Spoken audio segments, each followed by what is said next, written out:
আল্লাহ বলেন, যুবক না, তুই দুনিয়াতে গান শুনবি না। যুবক, আমি আল্লাহ তোর জন্য এমন সুন্দর গানের ব্যবস্থা করে দেব, জান্নাতের মধ্যে যাবে। আমি আল্লাহ জান্নাতের মধ্যে একটা বৃক্ষ রোপণ করে দিব, যে বৃক্ষের ডালে ডালে পাতায় পাতায় গান গাইবে। যেই গান আর যে মিউজিক শোনার পর তোর কাছে মনে হবে এত সুন্দর গান জীবনে কোনোদিন শুনি নাই, এত সুন্দর মিউজিক কোনোদিন দেখি নাই। আল্লাহ ডাক দেয়া কয়, তোর জন্য আমি রেখে দিয়েছি, শর্ত হলো দুনিয়ার গান শোনা যাবে না। এ যুবক, তুমি নেশায় লিপ্ত হয়েছ, তুমি মদ খাও, নেশা করো।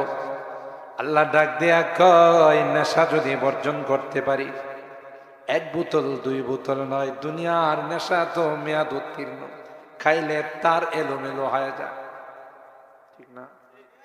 রাস্তাঘাটে মদ খায় গুঙ্গাইতে থাকে, আর ঘরে আইসা বউরে জড়ায় ধরে কয়, আম্মা জান কেমন আছে? কারণ লা ইউফাররিকু বাইনাল বই ওয়াল মা,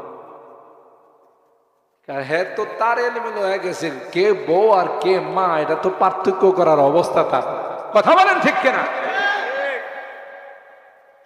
আল্লাহ বলেন, মাসালুল জান্নাতিল্লাতী ওয়াইদাল মুত্তাকুন ফিহা আনহারুম মিন মাইন গায়রি আগসিন ওয়া আনহারুম মিন লাবানিন লাম ইয়াতাগায়্যার তা'মু ওয়া আনহারুম মিন খামরিন লাযযাতিন লিশ-শারিবিন ওয়া আনহারুম মিন আসালিন মুসাফফা।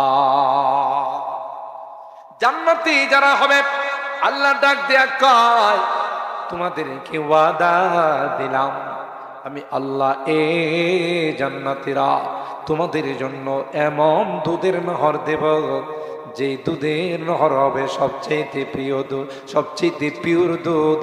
দুনিয়ার দুধের মধ্যে তো দুধ দহন করার সময় কিছু পানি লাগায়, আবার দোয়ায়ও কিছু পানি লাগায়, ঠিক না?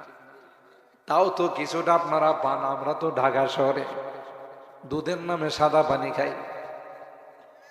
বুড়িগঙ্গা নদীর ওই পারের থেকে দুধ যখন নিয়ে আসে, যতক্ষণ নদীতে থাকে নদীর বরকত দিতেই থাকে, কথা কয় না?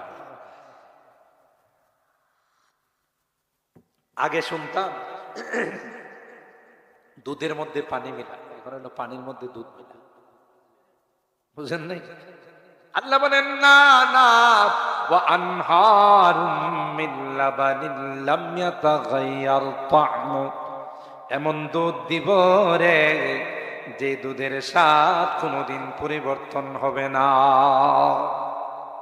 ওয়া আনহারুম মিন খামরিন লাযযাতিন লিশ-শারিবিন, আল্লাহ কয়, আমি যে মদের নহর দিব এক বোতল দুই বোতল নয়, আমি আল্লাহ তোর সামনে মদের নহর দিয়ে দিব, খাবি আর মজা লাগবে। কিন্তু শর্ত হলো দুনিয়ার মদ পান করা, জোরে বলেন, পান করা যাবে। এই 35 নাইটকে কেন্দ্র করে আমার উদীয়মান উঠতি বয়সের যুবক যুবতীদেরকে মদের আসরে নিয়ে ঢুকানো হয়, অশ্লীলতা আর বেহায়াপনার মধ্যে ঢুকানো হয়, তাদের চরিত্রকে নষ্ট করে দেওয়া হয়। আর এর মাধ্যমে যত অবৈধ সন্তান আসবে, এরাই কোরআন হাদিসের বিরোধিতা করে। কোরআন সুন্নাত ইসলাম মুসলমান আল্লাহ নবীর যারাই বিরোধিতা করে, কোরআন হাদিস খুলে দেখুন, এদের একটার জন্মের ঠিক নাই। যাদের জন্মের মধ্যে লিক আছে, লিক বুঝেন তো, লিক আছে, এরাই হলো হারামজাদা। আর হারামজাদারা সারা কোনদিন ইসলাম মুসলমান কোরআন নবীর বিরোধিতা করতে পারে না, ঠিক কিনা বলে? আর এগুলোর ফ্যাক্টরি তারা বানাইতে চায় সকল অবৈধ দিবসগুলো আমদানি করে, কথা বলেন ঠিক কিনা? 2 নাম্বার হলো এই যে আতশবাজি করা হয়, এগুলোর দ্বারা মানুষের ক্ষতি হওয়া ছাড়া লাভের কোনো সম্ভাবনা নাই।